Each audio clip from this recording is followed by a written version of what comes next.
il nous faut être patient envers nos propres fautes, nos propres imperfections. Lorsque nous faisons un certain chemin dans la vie spirituelle et que nous désirons véritablement aimer le Seigneur de tout notre cœur, de tous nos moyens, de toutes nos possibilités, lorsque nous avons appris à faire confiance et à nous abandonner à notre Seigneur, à nous remettre entre ses mains au milieu des épreuves, des soucis, des difficultés, il nous reste une circonstance dans laquelle nous risquons souvent de perdre la paix et la tranquillité de notre âme,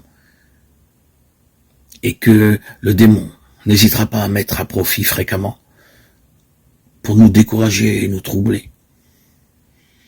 Il s'agit de la vision de notre misère, de l'expérience de nos propres fautes, des chutes que nous avons fait encore dans tel ou tel domaine, malgré notre bonne volonté de nous corriger.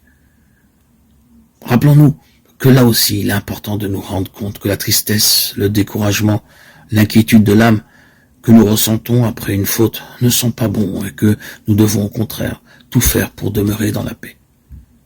Dans l'expérience quotidienne de nos misères et de nos chutes, le principe fondamental qui doit nous guider et qu'il ne s'agit pas tant pour nous de faire des efforts surhumains pour éliminer totalement nos imperfections et nos péchés, ce qui de toute façon est hors de portée, que de savoir retrouver le plus vite possible la paix quand nous sommes tombés dans une faute ou quand nous avons été troublés par l'expérience de nos imperfections, en évitant la tristesse et le découragement.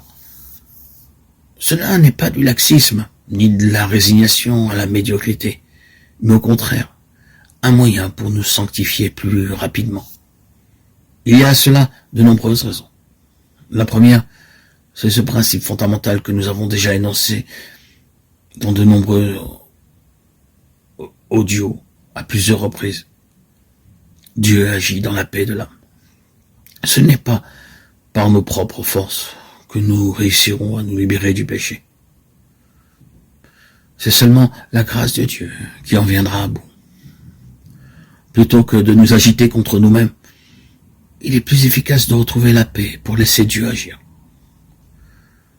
La seconde raison est que cela fait plus plaisir au Seigneur.